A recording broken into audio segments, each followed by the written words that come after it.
Hello friend, आप देख रहे हो हमारा चैनल ग्रो बुक्स। तो अगर आप हमारे चैनल पर नए हैं तो प्लीज़ हमारे चैनल को सब्सक्राइब कर लीजिए। तो आज हम फिर से आपके लिए नई बुक लाए हैं, जिस बुक का नाम है द लाटे फैक्टर। इसका मतलब पूरी तरह से जीने के लिए आपको अमीर होने की ज़रूरत नहीं है। इनका लेखक का नाम है डेविड बैच। तो चलिए बुक का आपको दो लफ्ज़ों में बताते हैं। द लाटे फैक्टर 2019 में आई यह किताब ब्रुकलिन में रहने वाली एक इमेजिनरी यंग वूमन जोई की कहानी है।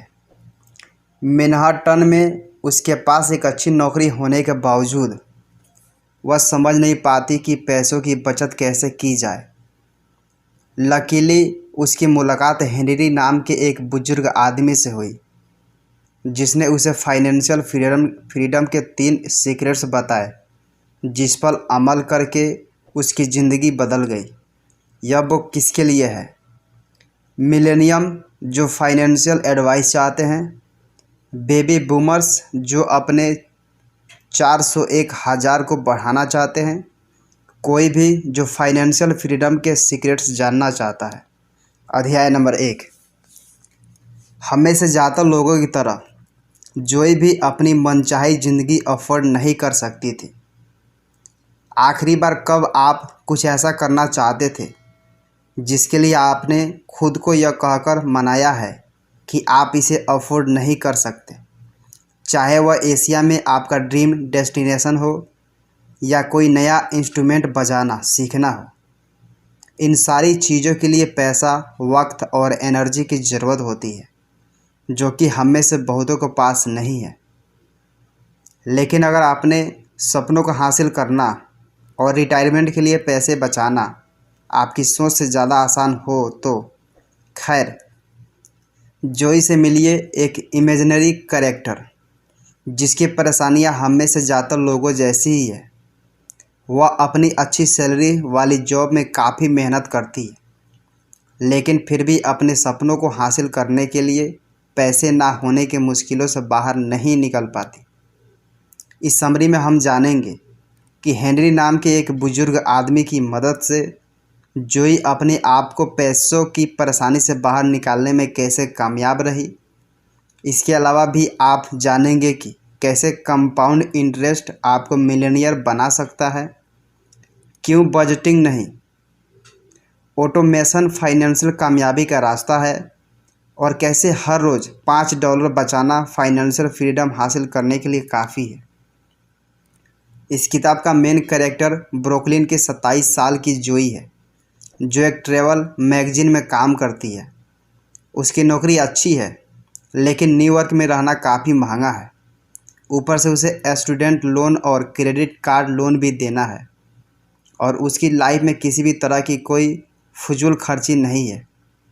फिर भी अपने महीने का खर्च बड़ी मुश्किल से चला पाती है। पैसों की कमी उसकी ज़िंदगी की एक आम प्रॉब्लम बन गई है। चाहे वह फोटोग्राफी कोर्स हो या दुनिया घूमने का उसका सपना, हमेशा एक ही जवाब होता है, मैं अफोर्ड नहीं कर सकती। हम जोई की स्टोरी 3 साल पहले से जानेंगे। उसकी मंडे की सुबह से हमेशा की तरह काम से पहले उसने अपने पास ही कॉफ़ी शॉप हेलेना नाज से एक डबल शॉट लाटे खरीदा। अंदर ब्रुकलिन का कल्चर पता चल रहा था, और कैफ़े की दीवारें आर्ट और तस्वीरों से सजी हुई थी, और उस जगह में एक कंफर्टेबल और हिपस्टर वाइब थी। लेकिन सुबह के वक्त की सी साइड गाँव की तस्वीरें ने जोई का ध्यान खासतौर से खींचा। लाटे ऑर्डर करते वक्त उसके पास तस्वीर को देखने के लिए कुछ पल ही थे, लेकिन उसे कुछ अपना सा महसूस हुआ। हाथ में लाटे लिए अपना काम जारी रखते हुए जोई वर्ल्ड ट्रेड सेंटर के स्टेशन पर पहुंच गई। स्क्रीन पर एक एडवर्टाइजमेंट आया, जिसमें फैफे में मौजूद जैसी फ़ोटो थी। तस्वीर के साथ एक मैसेज था, अगर आपको नहीं पता है कि आप किस रास्ते पर चल रहे हैं तो हो सकता है आखिर में आपको मंजिल पसंद ना आए। इस मैसेज को पढ़ने के बाद वो अपनी ज़िंदगी के बारे में सोचने लगी। वो कहाँ जा रही थी, उसके सपने क्या थे, और उन्हें पूरा करने के लिए वो क्या कर रही थी। इससे पहले कि इसका जवाब हासिल कर पाती, उसे एहसास हुआ कि वह काम के लिए लेट हो रही है। उसने अपने मकसद की तरफ चलना शुरू कर दिया, world trade centre, home of travel magazines, जहां वह काम करती थी। कुछ घंटों बाद बॉस बारबरा के साथ उसके लंच करने का वक्त था। बारबरा ने देखा कि जोई उस दिन कुछ खोई सी लग रही थी और पूछ लिया कि उसके दिमाग में चल क्या रहा है। तो जोई ने हेलेनाज में मौजूद उस तस्वीर के बारे में बताया और यह भी कि अपने लिविंग रूम के लिए ऐसी फ़ोटो अफोर्ड कर पाना वह कितना पसंद करेगी। बारबरा ने जोई को हेनरी नाम के कॉफ़ी बेचने वाले एक बुजुर्ग से बात करने की सलाह दी, जो कि उसी कॉफ़ी हाउस में थे जहाँ से जोई डेली कॉफ़ी लेती है और कहा कि उनसे उस फ़ोटो के बारे में पूछो और देखो वह क्या कहते हैं। अध्याय नंबर 2। हेनरी ने जोई को लाटे फैक्टर के बारे में बताया। अगली सुबह जोई हेलेनाज में उस सीसाइड गांव की तस्वीर को ध्यान से देखने लगी, जिसके नीचे प्राइम टैग लगा था, $1200, एक तस्वीर के लिए महीने भर का किराया। फिर भी उस तस्वीर की खूबसूरती को सराहते हुए और उस आइलैंड के बारे में सोचते हुए जहाँ यह तस्वीर ली गई थी, वह वहीं खड़ी रही। तभी किसी ने उसे पीछे से टोका। माइकोनोस उस आइलैंड का नाम था। लगभग अपनी लाटे को गिराते हुए वह हेनरी से मिलने के लिए मुड़ी। वही कॉफ़ी बेचने वाला जिसके बारे में बारबरा ने उसे बताया था। उस तस्वीर के लिए दोनों को ही पसंद जाहिर हो जाने के बाद हेनरी ने जोई से पूछा वह उसे खरीद क्यों नहीं लेती। उसने झेपते हुए जवाब दिया कि वह एक फ़ोटो की इतनी महंगी कीमत अदा करना अफोर्ड नहीं कर सकती है। हेनरी ने फिर ऐसा कुछ कहा जिसकी उम्मीद जोई ने नहीं की थी। हेनरी ने कहा कि अगर वह यह लाटे खरीदना अफोर्ड कर सकती है तो फ़ोटो भी अफोर्ड कर सकती है। लेकिन जोई ने इज्जत के साथ उनकी इस बात को नज़रअंदाज कर दिया और अपने काम के लिए रवाना हो गई। दिन भर उसे हेनरी के बाद बात याद आती रही।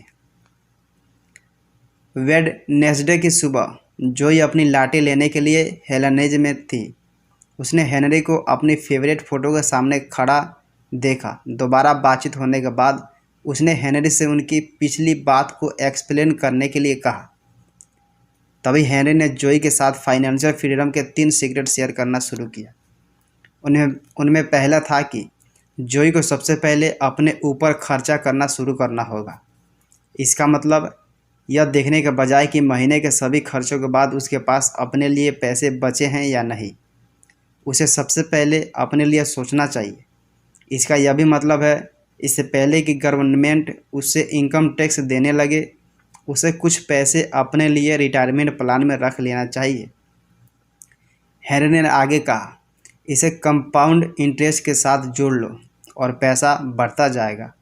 हर रोज़ सिर्फ $5 बचाने से कंपाउंड इंटरेस्ट के जरिए 1 साल बाद यह $1855 हो जाएगा और 40 साल बाद $9,48,611। यह सब उस $5 की लाठी की कीमत पर। जोई सोचने लगी, अगर वह कैफ़े में खर्च करने के बजाय काम के लिए लंच भी घर से ही ले जाए, तो अगर वह अपने वर्क वीक में खर्च की आदत बदल दे और हर रोज़ $25 बचा ले तो कितना जमा कर पाएगी। हेनरी ने कैलकुलेट करके बताया कि 40 साल में $3.4 मिलियन। यकीनन जोई को इस बारे में काफ़ी सोचना होगा। दूसरी सुबह दूसरी लाटे। जोई को फाइनेंस करने के इस सीक्रेट पर यकीन नहीं हो रहा था और उसने अपने सवालों के जवाब पाने के लिए हेनरी से दोबारा मिलने का फैसला किया। लकीली वह मिलने के लिए तैयार थे। जब उसने पूरे पे योरसेल्फ फर्स्ट को समझ लिया तो जोई ने बताया कि वह खुद को लगातार यह करते रहने के लिए डिसिप्लिन नहीं समझती। हेनरी ने माना कि यह एक अनरियलिस्टिक नज़रिया है। तभी उन्होंने जोई के साथ फाइनेंशियल फ्रीडम का दूसरा सीक्रेट शेयर किया, बजट नहीं ऑटोमेटिक करो। हेनरी ने समझाया कि कॉर्पोरेशन के लिए बजट कारगर हो सकता है, लेकिन जब किसी शख्स की फाइनेंशियल प्लानिंग की बात आती है, यह हकीकत में काम नहीं करता। लोग बिजी हैं और उनके पास पैसे के हर लेन देन का हिसाब रखने का वक्त नहीं है। हेनरी ने आगे बताया कि इसका सॉल्यूशन ऑटोमेटिक पेमेंट सिस्टम है, ताकि जब भी उसे अपना पेमेंट मिले उसमें से कुछ हिस्सा टैक्स, खर्च और ग्रिड में अपने आप चला जाए। एक बार ऑटोमेटिक पेमेंट सिस्टम सेटअप हो गया तो वह अपने आप चलेगा। उसके लिए किसी डिसिप्लिन और सेल्फ कंट्रोल की ज़रूरत नहीं होगी। हेनरी ने कहा, ज़्यादातर कंपनियों के बारे में सोचो, चाहे वह केबल प्रोवाइडर हो या लोकल जिम, वह ऑटोमेटिकली अकाउंट से पैसे ले लेते हैं ना। वह जिस वजह से ऐसा करते हैं उसी वजह से तुम्हें भी करना है। यह सिंपल और कारगर है। जोई को उम्मीद नज़र आने लगी थी, लेकिन तभी उसे याद आया कि पिछली रात उसके एक फ्रेंड ने बताया था कि 10% कंपाउंड इंटरेस्ट की बात पुरानी हो गई है। उसने हेनरी से पूछा, इस मॉडर्न वर्ल्ड में भी किसी को इतना हाई रिटर्न कैसे मिल सकता है? हेनरी का जवाब सिंपल था। 1926 में रिलायबल मार्केट डाटा कलेक्शन शुरू होने के बाद से स्टॉक मार्केट में हर साल 10% से ज़्यादा की ग्रोथ हुई है। हाँ, यह साल पर डिपेंड करता है और मार्केट हमेशा ऊपर नीचे होता रहता है, लेकिन 2008 की फाइनेंशियल क्राइसिस के बाद से ट्रेंड जारी रहा। असल में सबसे कंजर्वेटिव स्टॉक पोर्टफोलियो को भी तुम्हें 8% का इंटरेस्ट देगी। आखिर में हेनरी ने बताया, 5, 8 या 10% मायने नहीं रखता। मायने यह रखता है कि तुम्हारे प्री टैक्स इनकम पर कंपाउंड इंटरेस्ट लगातार बढ़ता ही रहेगा। बस इतना इंश्योर करो कि यह हर महीने तुम्हारे अकाउंट से ऑटोमेटिकली पहुंच जाए। अध्याय नंबर 3। जोई की बॉस बारबरा ने उसे पैसे से जुड़े 3 मिथ के बारे में बताया। थर्सडे को हेलेनाज कैफ़े से निकलने से पहले जोई की मुलाकात हेनरी के दोस्त बैरन से हुई। हेनरी ने ज़िंदगी बदलने और फाइनेंस में बैरन करने की मदद की थी। इसके अलावा बैरन ने जोई को बताया कि हेनरी हेलेनाज कैफ़े के मालिक है। उसी मिनट से जोई इस मिस्टीरियल फाइनेंस के बारे में जानने लगी थी। उसी सुबह बारबरा जोई के डेस्क के पास आई और पूछने लगी कि उसने हेनरी से बात की या नहीं। जोई ने हाँ में जवाब दिया, लेकिन अभी भी उसके दिमाग में डाउट्स थे। वह मान चुकी थी कि पैसों को लेकर वह ज़्यादा अच्छी समझ नहीं रखती। बारबरा ने अपने कुछ नॉलेज जोई के साथ शेयर करने का फैसला किया और उसे पैसे से रिलेटेड 3 मिथ के बारे में बताना शुरू किया। बारबरा ने कहा, पहला मिथ यह है कि ज़्यादा पैसे कमाना आपको अमीर बनाता है। ज़्यादातर लोगों को लगता है कि प्रॉब्लम उनकी कम इनकम है, लेकिन असली दिक्कत उनके खर्चे करने के तरीके में है। जो ज़्यादा कमाते हैं वह बस ज़्यादा खर्चे करते हैं। सॉल्यूशन, अपनी खर्च करने की आदत को बदलना। फॉर एग्जांपल, काम पर खाना ले आने से डेली $15 बचते हैं। बारबरा ने समझाया कि दूसरा मिथ यह है कि पैसे बनाने के लिए पैसों की ज़रूरत पड़ती है। बारबरा ने उन लोगों की गिनती भूल चुकी थी जितनों ने उसे यह बात बताई थी। जैसा कि हेनरी ने बताया, इसकी शुरुआत कम से कम $5 से की जा सकती है। बारबरा ने आगे बताया, यह जानने के लिए तुम्हें मैथमेटिशियन या वॉल स्ट्रीट इन्वेस्टर होने की ज़रूरत नहीं है कि कंपाउंड इंटरेस्ट कैसे काम करता है। इसके उलट यह है कि पैसे अपने आप बनने चाहिए। इसके लिए तुम्हें हर वक्त फ़िक्र करने की ज़रूरत नहीं है। आखिर में बारबरा ने बताया, पैसे के बारे में तीसरा मिथ है कि बुरे वक्त में तुम्हारा सहारा बनने के लिए कोई होगा, चाहे गवर्नमेंट हो या फैमिली। आप हमेशा यह उम्मीद नहीं कर सकते हैं कि कोई ना कोई आपकी मदद के लिए होगा। बारबरा ने समझाया कि यह अक्सर हम औरतों के मामले में होता है। हम सोचते हैं कि जब बुरा वक्त होगा तो कोई प्रिंस चार्मिंग कहीं से आकर हमें उड़ा ले जाएंगे, लेकिन यह सिर्फ फेयरी टेल है। जोई को अपना खुद का प्रिंस चार्मिंग बनने की ज़रूरत है। आखिरी लेसन हेनरी ने जोई का बताया कि आपको ज़िंदगी जीने के लिए रिटायरमेंट का इंतज़ार करने की ज़रूरत नहीं है। ऐसा आप अभी भी कर सकते हैं। फ्राइडे को काम पर जाते वक्त जोई को एहसास हुआ कि उसने हेनरी से 3 में से 2 ही सीक्रेट जाने हैं। इसलिए उसने तीसरा और आखिरी सीक्रेट जानने का फैसला किया और हेनरी से ज़्यादा नॉलेज लाने के लिए हेलेनाज कैफ़े पहुंच गई। हैरी दोबारा बात करने को लेकर खुश हुए और यह पूछने से शुरुआत की कि जोई के लिए सबसे ज़्यादा इम्पोर्टेंट क्या है, फ्यूचर में नहीं बल्कि अभी। कुछ देर सोचने के बाद जोई ने जवाब दिया कि वह अच्छी फ़ोटोग्राफ लेना सीखना चाहेगी और लॉन्ग टर्म के लिए उसका सपना दुनिया घूमने का है। यह बात उसे दुखी कर देती थी कि वह एक ट्रैवल मैगजीन के लिए काम करती है लेकिन कभी कंट्री से बाहर नहीं गई। हैरी ने बताया कि तीसरा सीक्रेट को अमल में लाने का वक्त आ गया है। अपने लिए बचत करना और उसे ऑटोमेटिक करना, यह सब ठीक है, लेकिन प्रेजेंट में पैसों की फिक्र के बिना जीने की भी ज़रूरत है। हैरी ने पूछा, एक अच्छे फोटोग्राफी कोर्स में कितना पैसा लगता है? जोई ने जवाब दिया, लगभग $600 लगेंगे। हेनरी मुस्कुराए। जोई को ड्रीम अकाउंट खोलने की ज़रूरत थी। अपने पेंशन प्लान के अलावा अगर वह हर रोज़ $5 बचा लेती तो 6 महीने के अंदर उसके पास फोटोग्राफी कोर्स करने के लिए काफ़ी पैसे होंगे। लेकिन क्या उसके दुनिया घूमने के प्लान के लिए ड्रीम अकाउंट काफ़ी होगा? उसे तब भी कुछ वक्त के लिए काम बंद करने की ज़रूरत पड़ेगी। तब हेनरी में उसे रेडिकल एस्बैटिकल कॉन्सेप्ट के बारे में समझाया, जिसके तहत उन्होंने खुद के लिए 100 कंट्रीज़ घूमने का वक्त निकाला था। सबसे पहले जिन जगहों पर वह गए थे उनमें से एक ग्रीस था। असल में वह माइकोनस की फ़ोटो ही जहाँ से यह सब कुछ शुरू हुआ, वह हेनरी की ही क्लिक हुई थी। 3 सीक्रेट समझने के बाद अब जोई जान गई थी कि उसे क्या करना है। सबसे पहला, वह अपने ट्रैवल मैगजीन के HR के साथ बैठी और पेंशन अकाउंट खोला। उसके बाद उसने 2 ड्रीम अकाउंट खोले, एक फ़ोटोग्राफी कोर्स के लिए और दूसरा वर्ल्ड ट्रैवल के लिए। आखिर में वह बारबरा के साथ बैठी और पूछा कि क्या वह हर साल एक बार अपनी खुद की रेडिकल एस्बैटिकल ले सकती है।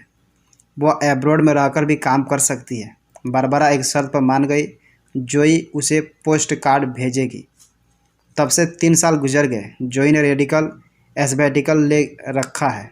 उससे भी ज़्यादा यह है कि जो फ़ोटोज़ वह दुनिया भर के ट्रैवल के दौरान क्लिक करती है वह उसी ट्रैवल मैगजीन में पब्लिश होने लगी जहां वह काम करती है।